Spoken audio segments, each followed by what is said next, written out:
Good day, Thomas Jefferson Hour podcast listeners. Thank you so much for listening. And oh my goodness, what a conversation we have for you this week.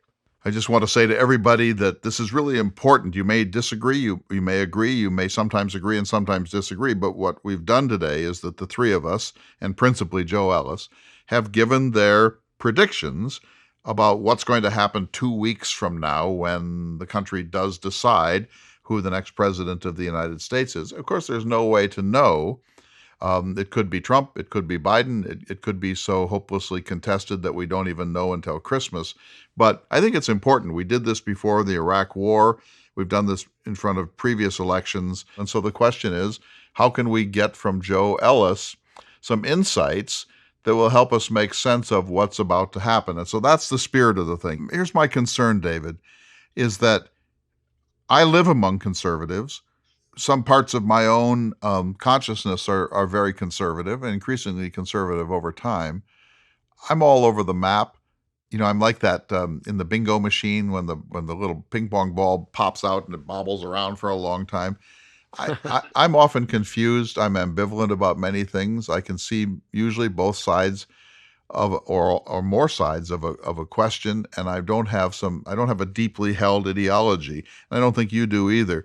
And I think that I know lots and lots of people who are Trumpites. It's not some sort of phalanx of people who are out there with Confederate flags and muscle shirts and AR-15s wanting to beat up liberals. And I think that the caricature of the so-called deplorables has been one of the great mistakes that has been made by the progressives, so-called, of this country. And I think it fails in a fundamental way to grant respect to the other.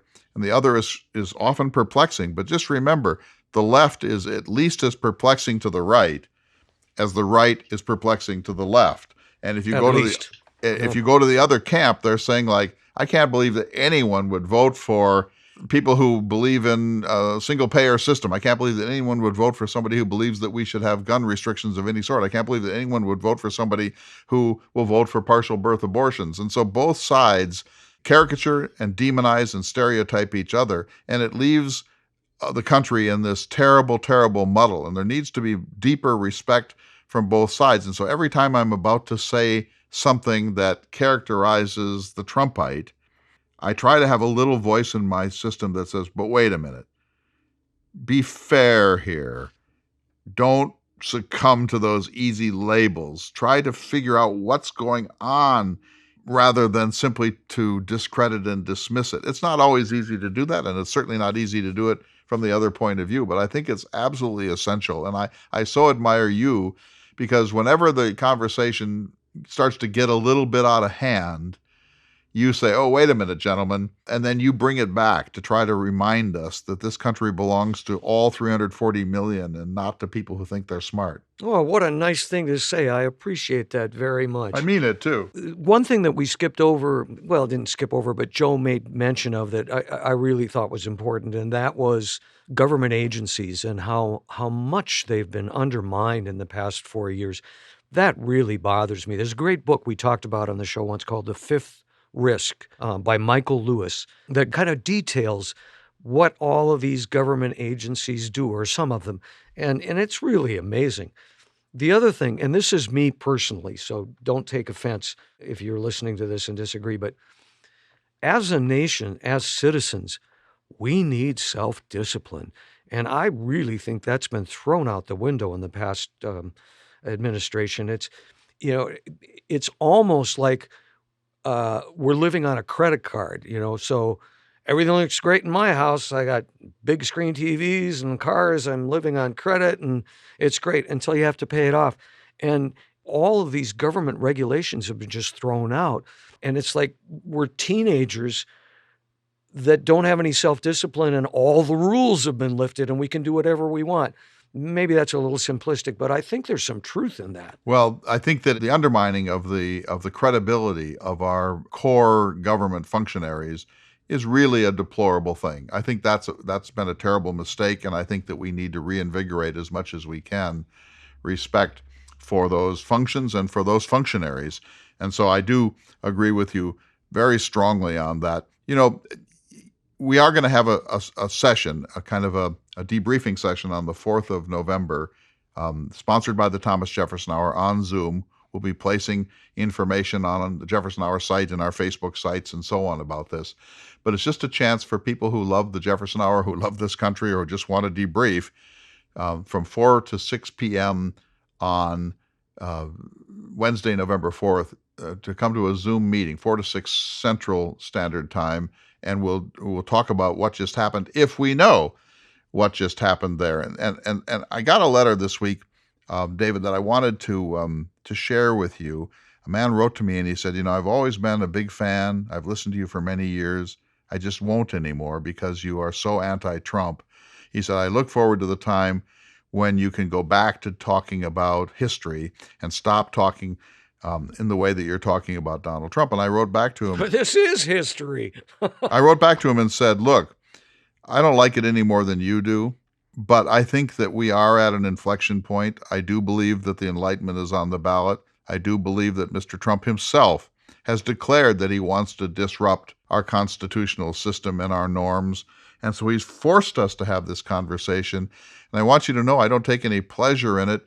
I wish that we would calm down and move back towards what John McCain called regular order. But to the extent that this president has declared that he intends to undermine some basic American institutions and make them his own, he forces responsible public citizens to react. And that reaction was created by Donald Trump, not by us. If this were election between person X and person Y, we wouldn't be weighing in because it wouldn't matter. Nothing fundamental would be at stake. It's about policy, and policies are different from the sanctity of the rule of law and the Constitution. And I feel very, very strongly about that. And I know that some people have left us because of this, but others have come to us over this.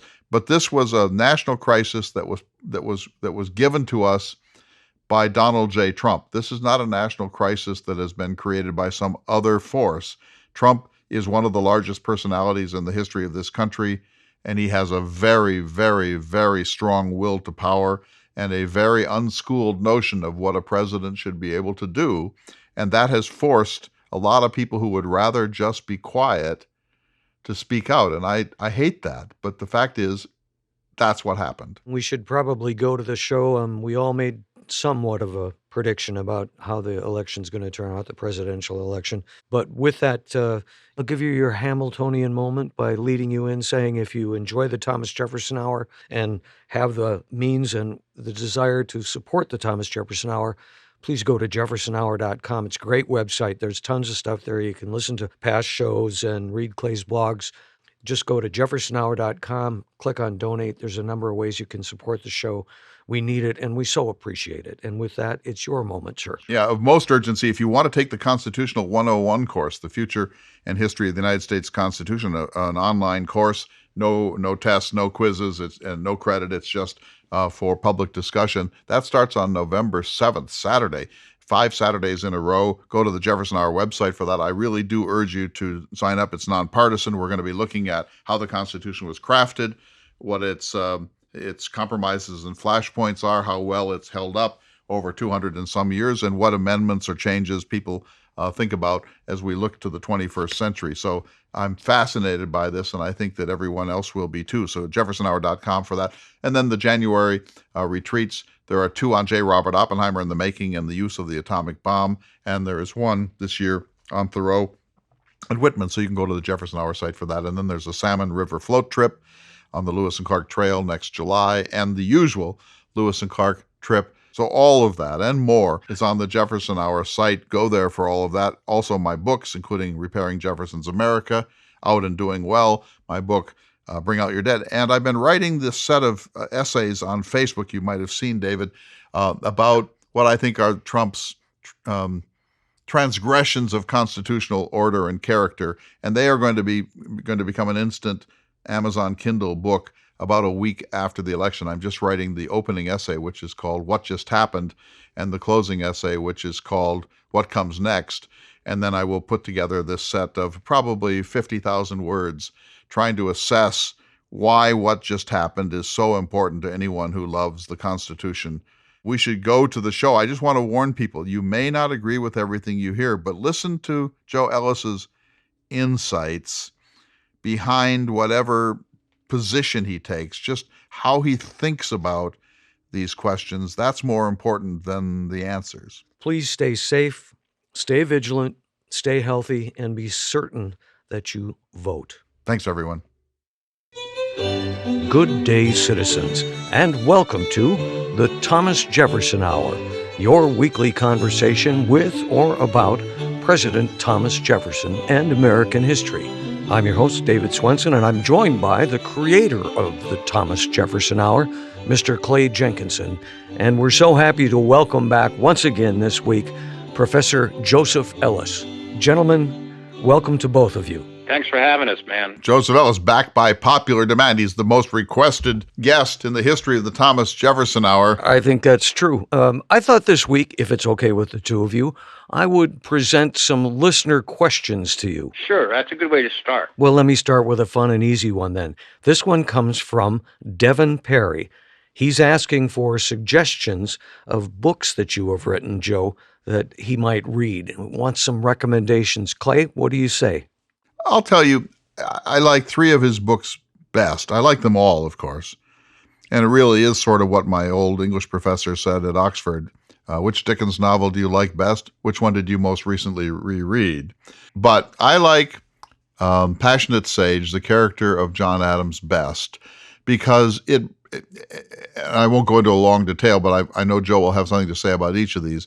Because it shattered the old paradigm. You know, old paradigms die hard. And the old paradigm on Adams was that he was kind of an impossible, prickly guy who wasn't very likable, and he was a one-term president because he deserved to be a one-term president, and that there just wasn't much there worthy of a great deal of attention.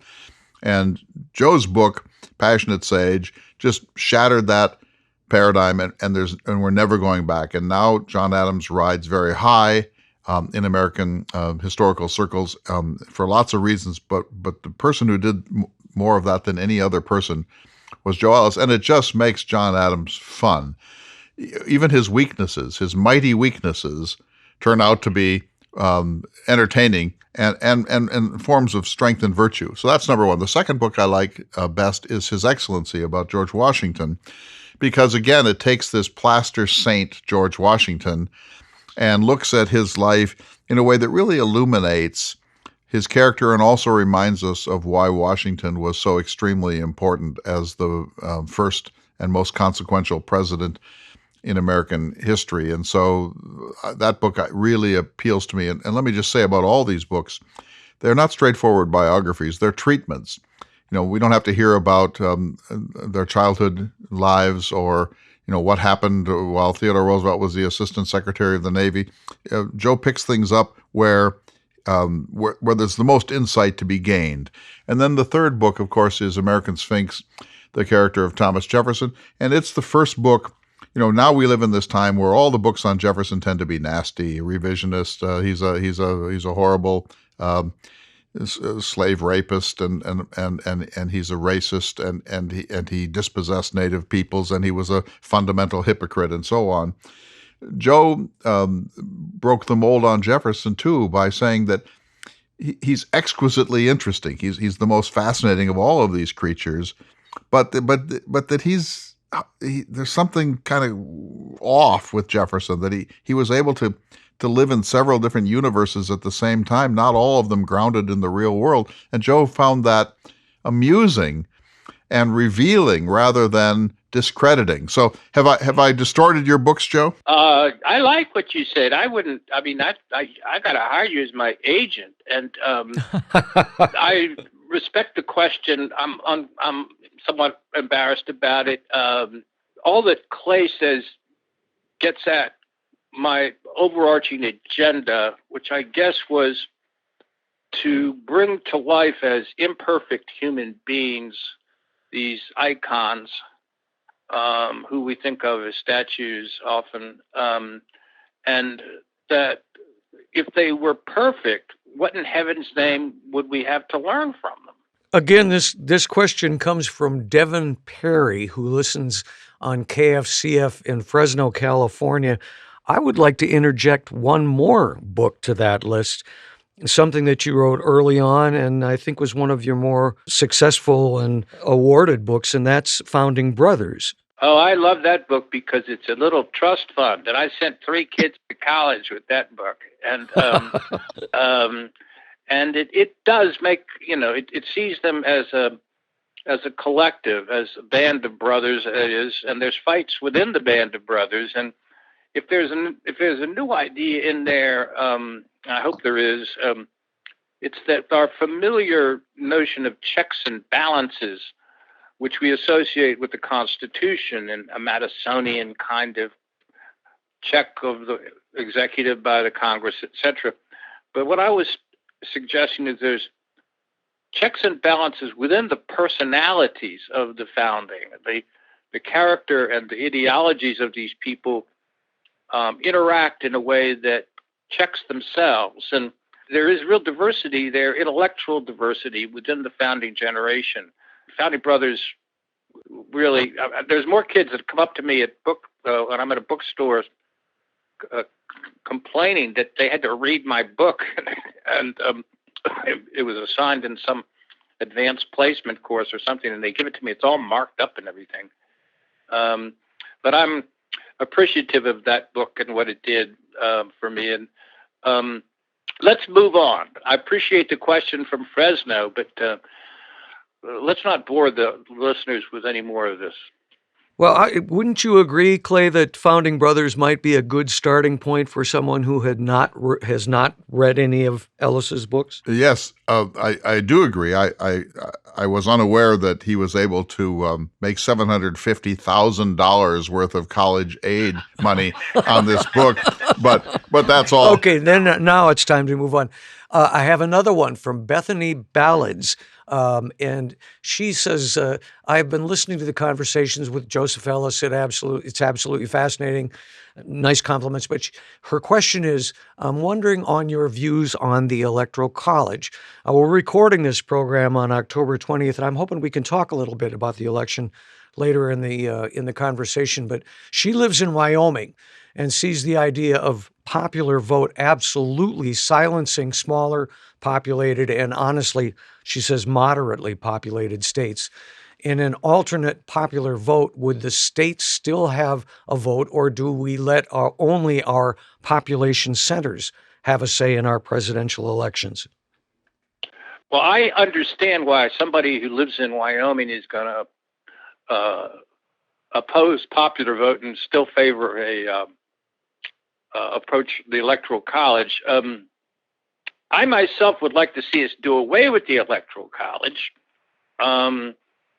I think Madison said after the convention that they were all really tired in late August, early September, and they didn't know what they were doing when they created the Electoral College.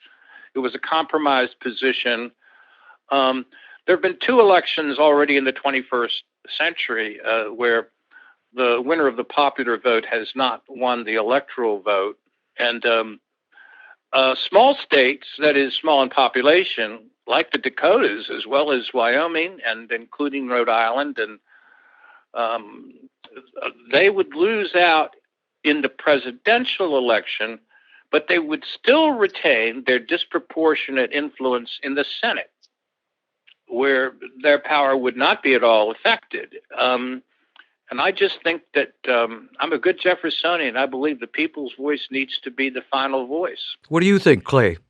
I agree with Joe. In the election of 2016, Hillary Clinton received, I think, 2.75 million more votes than Donald Trump, and Donald Trump won the election. And I get it. That's how our system works. When you play Monopoly, you play by Monopoly rules. When you play Scrabble, you play by Scrabble rules. Our system has the Electoral College as the arbiter of the election, and he won. So I get that. But what if the next candidate wins by 7 million popular votes and still loses in the Electoral College? At some point, it becomes too problematic for there to be a differential between the will of the people as Jefferson would measure it, and Joe is measuring it, and then this kind of funny 18th century College of Cardinals that was set up by people who didn't trust democracy. The Electoral College was set up by the Founding Fathers because they didn't want direct election of the president. They wanted there to be a cadre of wise men who would stand between the people and their sometimes problematic choice. So I think it probably needs to go. And I'm a North Dakotan, so I understand this woman from Wyoming's point of view, but we get 3 electoral votes. That hardly matters. No one comes here to court those votes. I think that's kind of a myth. So I think we could certainly move to direct election of presidents. And I'm with Joe, that as long as the Senate has a mandatory equal number of senators from every state, which is 2, states like Wyoming and Alaska and Vermont and North Dakota are always going to have disproportional weight in Congress. But back to Bethany's question, so what are we saying? These small Midwestern states, they're just going to have no voice in the presidential election that way. My point is that they don't now. You mean by the way, I'm in Vermont, and they're in that same category in terms of being a very small state. I think one of the consequences of the Electoral College is that it comes down to a series of 6 or 7 battleground states, and that's where all the attention goes. That's where all the money flows in the campaigns. I think it would be good to be forced to campaign throughout the country, because even if you lose the total vote in California, you still get the votes that exist there, even if they're not a majority. And I'm strongly in favor of doing away with this thing, and I actually believe if you were able to reincarnate the founders and bring them back, they would say, why? And they would be amazed that we still had this thing. They thought it was a Rube Goldberg contraption when they created it, and I think it's long since time to get rid of it, but I'm afraid it's going to be hard to do because the small states will, in an attempt in a constitutional amendment, it would require a constitutional amendment.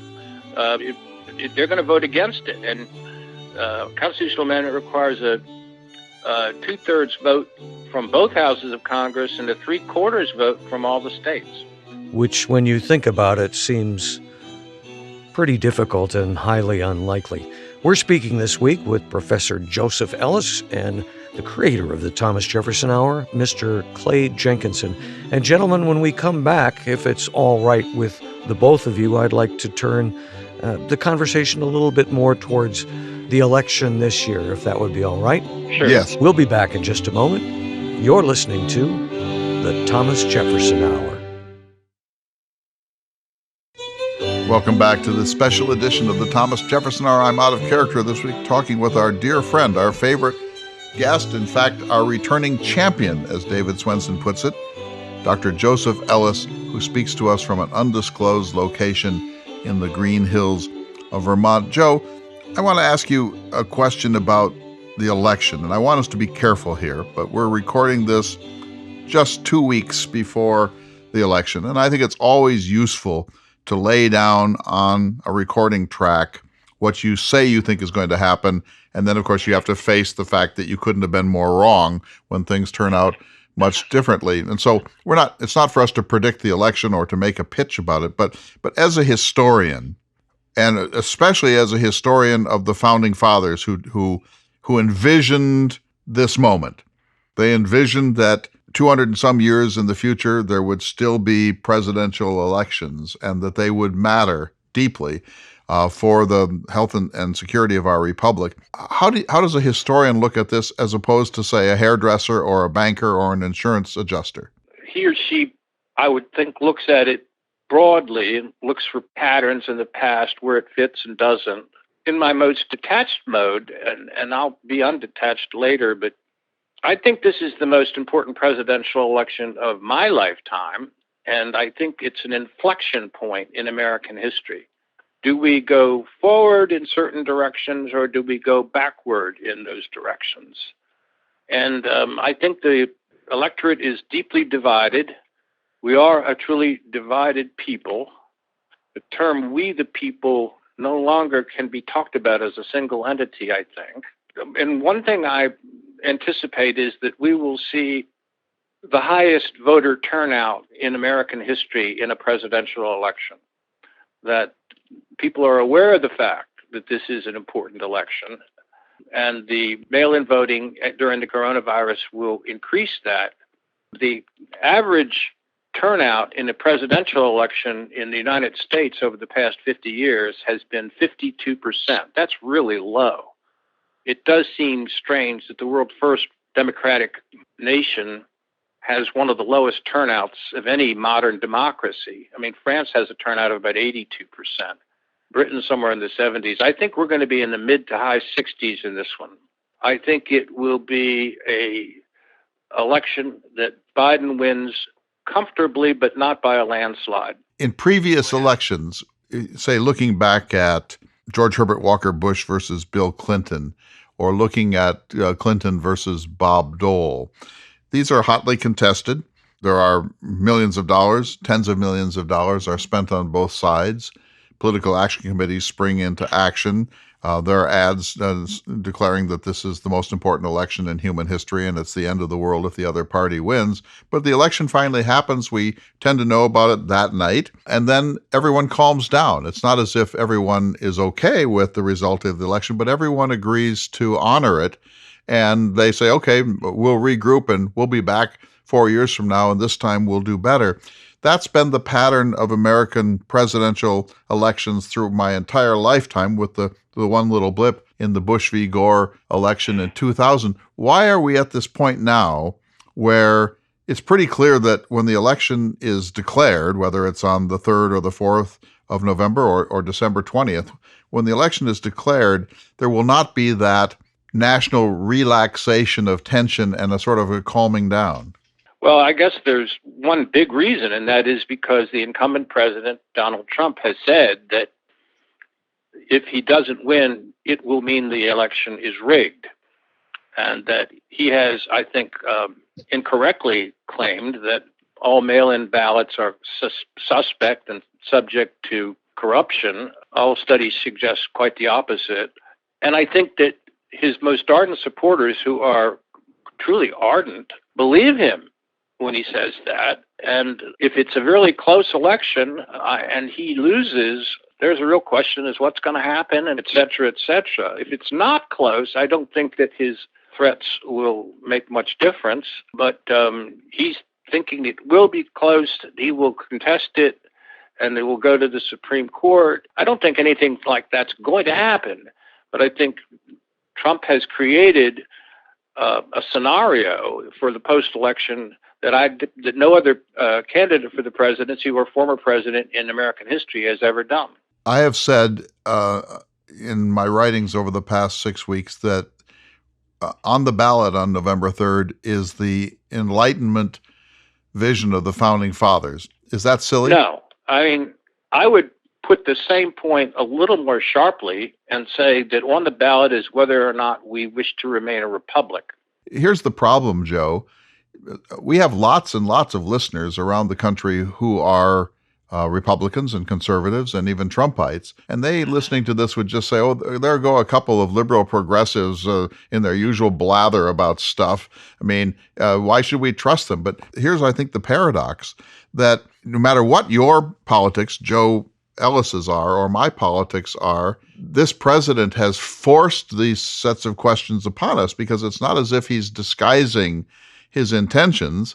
He's made it clear that if the election doesn't reseat him, that he regards it as rigged. He's made it clear that he wants to ride roughshod over certain guardrails that have existed in American life for a long time. So it's not as if you're just speaking as a liberal, you're speaking as a historian. But David Swenson, you hear what I'm trying to get at.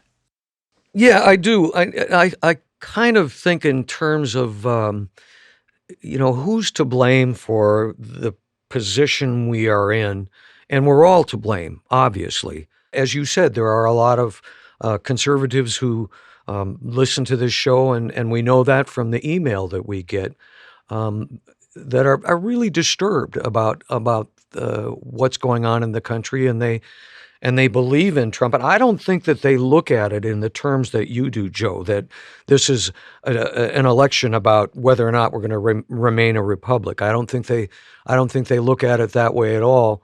We have to remember that the last Democratic presidential candidate referred to those who were opposed to her as a basket of deplorables.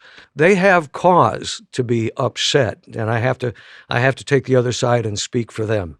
I mean, I'm going to take refuge in Clay's characterization of my thinking on this side. I mean, I don't fit neatly into any liberal conservative label, and I'm married to a woman who's a card-carrying Republican who was actually a lobbyist for the Republican Party. And as a historian, I am telling you that global warming is not a hoax, that the pandemic is not going away, the worst is yet to come, and that the United States is a world power that needs to play that role. And I don't want to be pigeonholed any more than they do. But this is an unprecedented candidacy. And I value the institutions. I'm a Burkean conservative. I value the institutions that have been with us for so long, that were created by the founders. And they are at risk. And I don't think the people who vote for Trump are deplorable. I just think they're wrong. And I'm sure they think I'm wrong. And let's try to discuss and argue from that point forward. I hear you saying you're a Burkean conservative, and I think that's a paradox because Donald Trump is often thought to be on the conservative end of the spectrum, but he's not actually a conservative in your sense of the term, is he? No, he's a radical. He's a radical activist, and so that creates some labeling problems on this. Here's another question I have. So I think that the conservatives would say that there is something more important than the Constitution, and that is liberty. And you may disagree with how they define liberty and how narrowly perhaps they define it, but there's something that I want you to puzzle out on this, Joe, as a historian. So it is true that America has this very long tradition of sort of crabby, anti-authority, liberty-loving people. This flares up all the time. It goes back to our very roots. We were born in this sort of rebelliousness, and Americans are like, don't tread on me, don't tell me what to do, don't tell me I need to wear a mask. There's no expert that I think is more important than my own gut reactions. This is a very, very deeply woven part of the American character, isn't it? And in some ways we really like it, but at times it feels icky. It does. And from the beginning of the American experience in the founding, at least, after the Revolution, there has been a division. It's in some sense the American dialogue. Is government them or is government us? There's both an individualistic and libertarian dimension that most people would put Jefferson on that side. I would. And I want to qualify that in a second, but yes, that's really where he is. And on the other side is a collectivistic side. Adams is on that side, Washington's on that side, Hamilton's on that side, John Marshall's on that side. And it's why Massachusetts, Pennsylvania, Virginia, and Kentucky are called commonwealths. And there are times when you need the national government, and there are times when you want it to go away. You want it to go away, especially when it comes to collect taxes. You don't want it to go away when your Social Security check is due, or when you're on your rooftop and you need to be rescued by somebody during a hurricane. You don't want the interstate highway system to be taken apart. You in the Midwest don't want those dams that provide water and irrigation to the farms to be destroyed. And now in the pandemic, this is where I think Jefferson is interesting, because Jefferson believed in something called self-government. And whether or not you wear a mask is a statement about self-government. Self-government to Jefferson means that you internalize a sense of your obligation to others, that you don't need government to do that. Let's not have to have government do that. You voluntarily recognize that you have an obligation. And a mask doesn't just protect you, it more primarily protects the people around you, your family, the other people in the vicinity. So instead of regarding it as an infringement of liberty, it's an act of liberty by yourself to show that you are a member of this society and have responsibilities as well as rights. Here's what I hear you saying. In a sense, Jefferson is misunderstood, but he's also part of the problem. So Jefferson is the Platonic philosopher of individual liberty, and he does exist on the side of the libertarians. He wants liberty more than he wants government. He says so explicitly. But Jefferson is so highly self-governing, so self-actualized, so enlightened, so likely to do the scientifically thoughtful thing on all occasions that he is beyond government from a certain point of view. And I think that philosophy is extrapolated down to people who don't have those qualities, who don't want to do the hard work of becoming a self-actualized, self-governing human being. And then it becomes an actual serious cultural problem. Does that make sense, Joe? It does. It does. I mean, you could say that Jefferson's vision of what human beings are capable of is utopian, but I would also throw in off to the side that Jefferson recognizes there are moments when government has an important role to play, and that if he doesn't play it, it's bad for everybody. And I think that no president in American history took a more imperialistic executive action than Jefferson did in the Louisiana Purchase. He overrode everybody and said, we're going to do it. And the issue of government demorus is like an accordion, or it's a switch back and forth. I mean, after Pearl Harbor, everybody recognized it was us time. Now, during the pandemic, there's a question of whether it's us time or not. I don't know why, but, we've got over 230,000 deaths as of today, that instead of siding with one or the other of those two poles, I think recognizing that there's a conversation and a back and forth between them that is the central dialogue in American history. I so agree with you, Joe. And it is more than just a leadership style. It's civil discourse, which is what we really hope the Thomas Jefferson Hour is all about. Meanwhile, we've heard some of your predictions and thoughts on the election. Clay, I'd like to hear some of yours. Well, I do think the Enlightenment's on trial. I'm basically a centrist.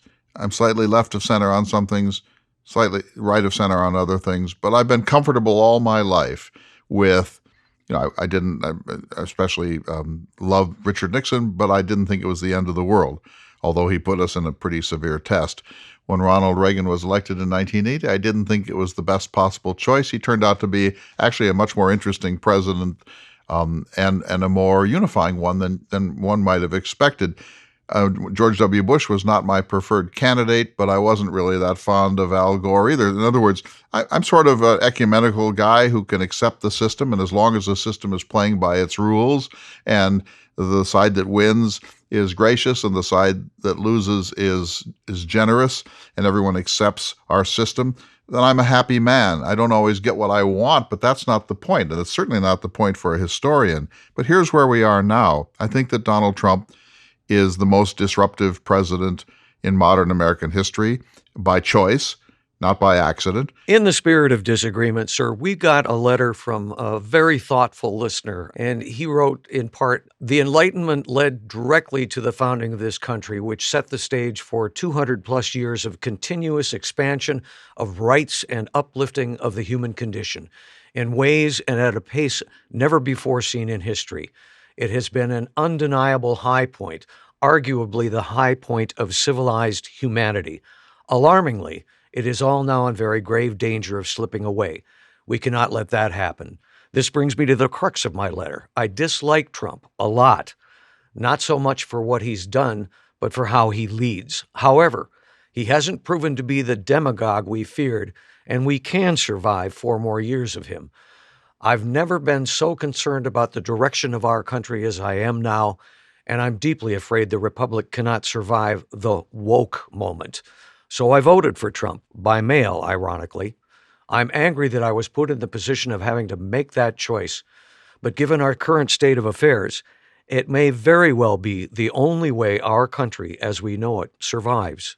Well, this man sees the great threat coming from the righteousness of the left, the woke movement, what's sometimes called political correctness.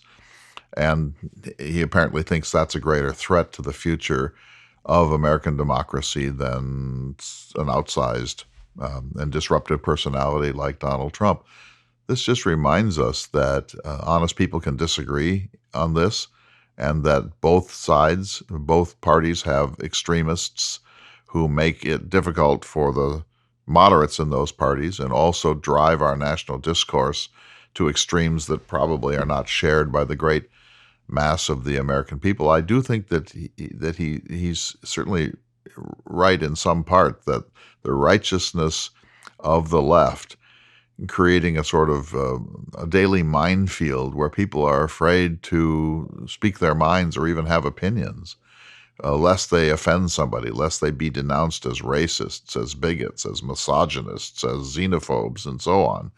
That sort of easy labeling and name calling, which is very common on the left, I think, is a mistake because it demonizes people who either haven't yet been told that certain things are no longer regarded as generous or acceptable, or they are being immediately condemned for what essentially are innocent thoughts and innocent utterances, and I think that that's a mistake, and I hope that the left calms down. We need to bring the temperature down on both sides. Whether the woke movement is a threat to the future of American democracy is an interesting question, just as whether what Donald Trump represents is an actual threat to the future of American democracy is an interesting question. And I think this correspondent's view is that we have overplayed, we have exaggerated the threat that Donald Trump represents. Well, we'll see. The election may give him a second term, and we'll find out what that looks like. Or the election may retire Donald Trump. I don't happen to agree with the sentiment of the letter writer, but I think it's important that his point of view be regarded as legitimate and that it be taken seriously on the Jefferson Hour. We need to take just a short break from this conversation, but we'll return in just a moment.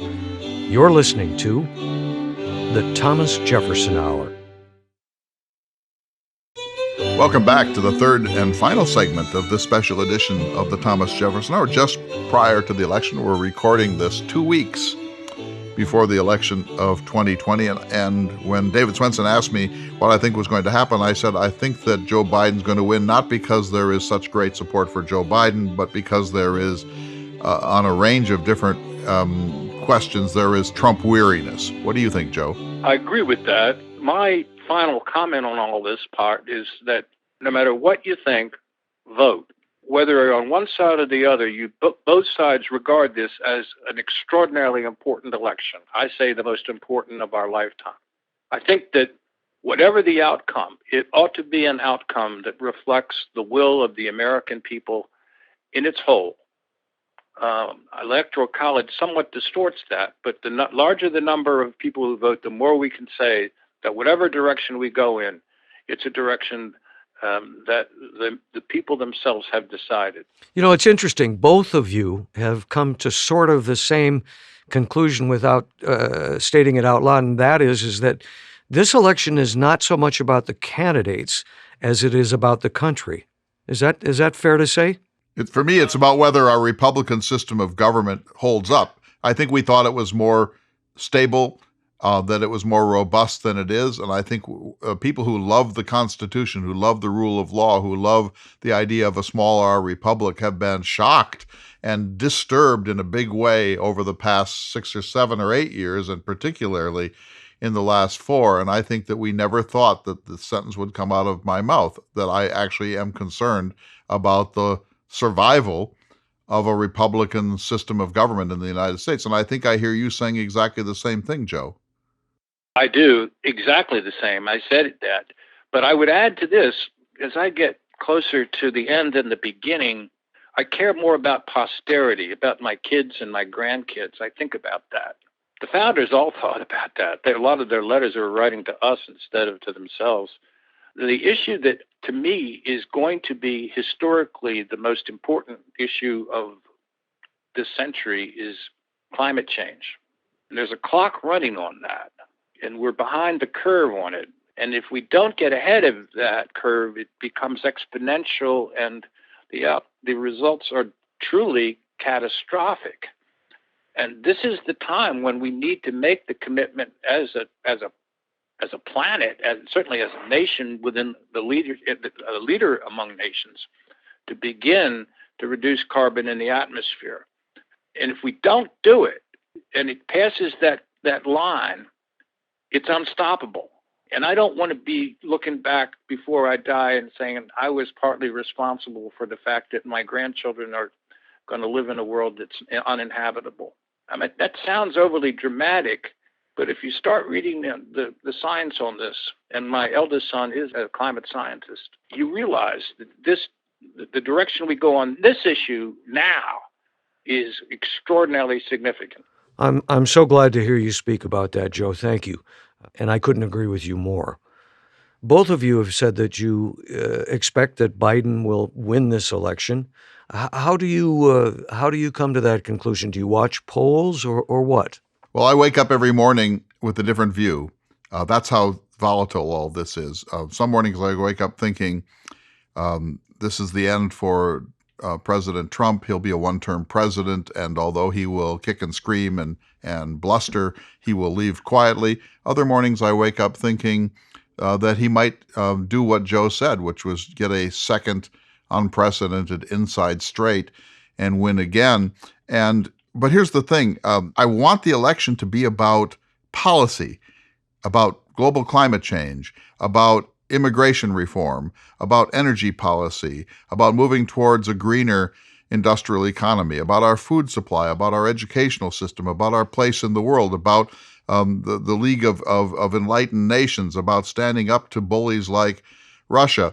And it's not about that. It's a plebiscite on Donald Trump.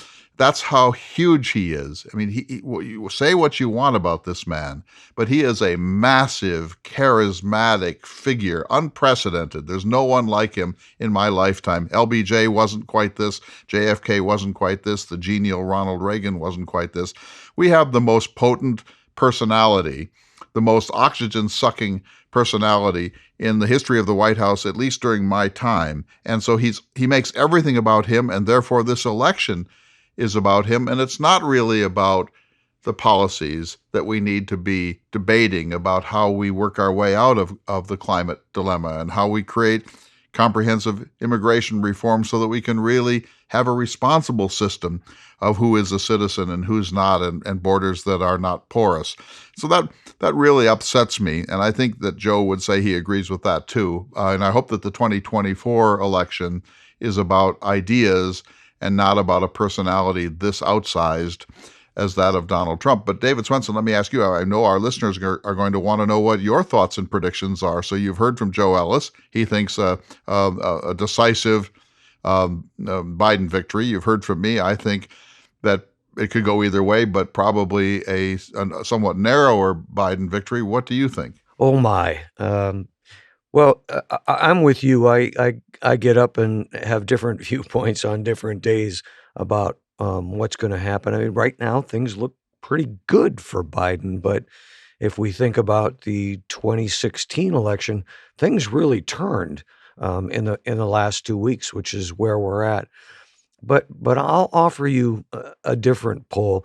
Do you remember Mark Felt? He was deep throat. Right, the informant during the Watergate era. And he had a very famous line. Remember, it was follow the money. Recall that? Of course. So I have to say, this is completely anecdotal, nothing scientific about it. But if you could humor me and use that as a metric, according to NPR, the monthly campaign committee reports for September, the Trump campaign raised $81 million and Biden raised $281 million. I don't believe that people, small contributors, contribute to a campaign or a candidate and then later on change their minds and say, well, I'm not going to vote for him. So, well, let me ask Joe Ellis a question based upon that. Thank you for that. And are you predicting the result, David? Yes. You think Joe Biden? Well, it's 2 weeks out from the election. Anything could happen. If I was forced to make a choice today, I would have to choose Biden. But Joe, here's a fascinating phenomenon for a historian. virtually the entire American establishment, Republican and Democrat, believes that Trump is a threat to American life. And the Republicans who are active office holders have been secretly acknowledging that for several years and are now beginning to speak out just a little bit as they see that maybe he's not going to win. But if I'm right, that essentially the entire American establishment, irrespective of its feelings about Joe Biden, wants Donald Trump to lose, it's just possible that the people, the capital P people out there, are going to say, well, nuts to that. We like him. We like his disruptions. We're glad he's giving it to the establishment and the deep state. Watch us if you think that we don't count. I mean, I think that's fascinating, don't you? Scary, but yes, fascinating. Because and the way I would take it is to say that the Republican Party has sold its own soul to Trump, and that some of the most virulent opponents of Donald Trump are former Republicans. And the Lincoln Project series of ads are some of the most anti-Trump ads out there. I think that the way I'd carry the thought is that if Trump loses, the Republican Party is going to need to reconfigure itself in a major way. And how they're going to do that, I don't know. It's very seldom that you have a major reconfiguration of parties in American history. Last time it happened, it was with the Republican Party's creation out of the Whig Party. We might be headed to that moment. I think that I'll let it lie right there. My honest mood right now is, let's get this thing over with. Yeah, agreed. I'm tired. Me too. Let's have the vote, and people are, of course, already voted. I've already voted, as has my wife, but we need to get past this moment, and I hope the decisive decision moves in the direction forward. Well, I want to take issue with that from a certain point of view, and I think I'm speaking on behalf of the deplorables. Here's my point. You said that the Republicans, should Trump lose, are going to have to reconfigure themselves. That's certainly the case. And it's not even clear that the party can survive because it has allowed itself to be so distorted by the massive, really extraordinary personality of one man. But so too the Democrats have to reconfigure themselves, because until they can make sense of what's enraged 60 million people, until they stop calling people deplorable and stop saying they cling to their Bibles and stop regarding them as yokels, the Democrats are not going to be able to really be more than their own core. And so both parties need, I think, to move towards Jeffersonian unity, where we have to find a broader way of defining the two parties than in the silos that they have let themselves be locked into. And I think that how many let's say that Trump gets 60 million votes or 50 million votes and still loses. A very large percentage of those votes are going to be people who don't like him, think he's done some damage to this country, but when they look at the alternative, they don't want to be associated with that set of likely policies. And so this has to change for both parties, I believe, don't you? Less so than you. I think the Democrats have always been a progressive wing and a moderate wing, and they've nominated the leader of the moderate wing of the party, Joe Biden, who doesn't think about the people in South Dakota or in the Midwest the way you described, who is himself. I mean, Trump is the son of a multimillionaire.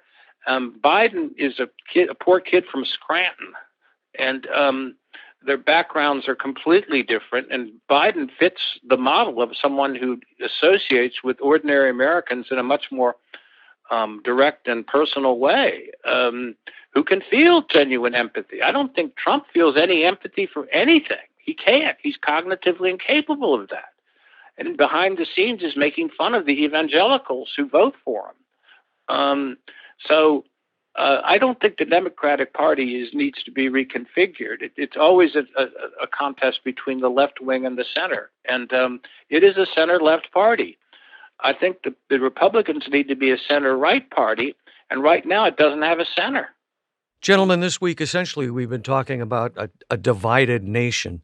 And it takes me back to Jefferson and his first inaugural address when he said, "We were all Federalists, we were all Republicans." Yes. Exactly. And he went on to say, "We have called by different names brethren of the same principle." In other words, we're all Americans, Joe. In my view, the best prospect in the future is a Biden victory that allows him to become the mediator between our differences. And I think everything in Biden's background suggests that's what he's cut out to do. He's cut out to be a person who brings people together. And boy, that's what we desperately need. But I think we are capable of doing that. And the recovery of our dialogue about the powers of government, about the direction in which we are going, is possible, and I think is likely over the next 4 years. Clay, turning to you, Jefferson did really recognize that we were a nation divided at that time and what a critical election it was, and recognized the need to unify the nation. Jefferson was saying that the president, the minute he is certified as the president of the United States, has a sort of opportunity and duty to bring the country back into some kind of unity. And even more important than that, David, he was saying that the things that we disagree about are important and we should fight about them. We should be civil in those fights, but we should fight about the things that really matter to us. But there's more that we share as Americans than we disagree about. And it's absolutely essential that we remember that we're the most fortunate people on earth, and that these contests that we get into are sometimes really important, but there's also a level of unnecessary artificiality and virulence to them, and that it's in everyone's interest to bring the temperature down and to try to create as much of a national consensus after a contested election as is possible. So it's fair to say there are some parallels between his time and ours. Yes, a number of elections have been critical ones. Most elections are relatively routine, especially recently because the country is settled and gelled. Our system has been in place for scores of years and even hundreds of years. But back then, in 1800, the contest was still about what sort of nation we were going to become. The parallel today is that after several hundred years of relatively routine politics, we've reached a point where I think it's really true that we are pivoting. We can, on November 3rd, go in one direction, which is towards a sort of, I would say, even post-constitutional system of a very strong executive who exists largely unchecked by the other two branches of government, or we can retreat some to a more traditionally constitutional system of greater separation of powers. I'm caricaturing it a little, but I think that that's why this election is seen by both parties and almost all Americans as the most important election of their lifetime. I'd like to thank both of you, gentlemen, for what I would consider a very enlightening conversation this week, sir. Oh, you are most welcome. Thanks to Joe Ellis. The returning champion always delivers, and I think it's really important that we've had this conversation 2 weeks before the election. And we're trying to operate here as historians, not political operatives or not partisans. And so there's something painful about this conversation, but I think that it's an honest conversation, and I don't think that it's just from the gut. And my own point of view comes from spending 30 or more years thinking about Jefferson, what a republic is, what the rule of law looks like, what American norms are, studying the history of the two constitutions, the Constitution with a capital C that was ratified in 1788, and then the more informal constitution of the way that we actually do business, how we constitute ourselves as a people, our norms as they're called today. And I think that from that perspective, I've come to the conclusions that I have reached, but I don't do so with any glee. And I also feel a certain loss in our having to declare ourselves in this way, but I see no other path, actually. So thanks to both of you, and thanks to our listeners, and we hope you take this program in the spirit in which it is delivered. We'll see you all next week for another important edition of the Thomas Jefferson Hour. The Thomas Jefferson Hour is brought to you each week by Dakota Sky Education. The program is distributed nationally by Prairie Public. President Thomas Jefferson lived from 1743 to 1826, and this program presents his views. President Jefferson is portrayed by the award-winning humanities scholar and author Clay S. Jenkinson.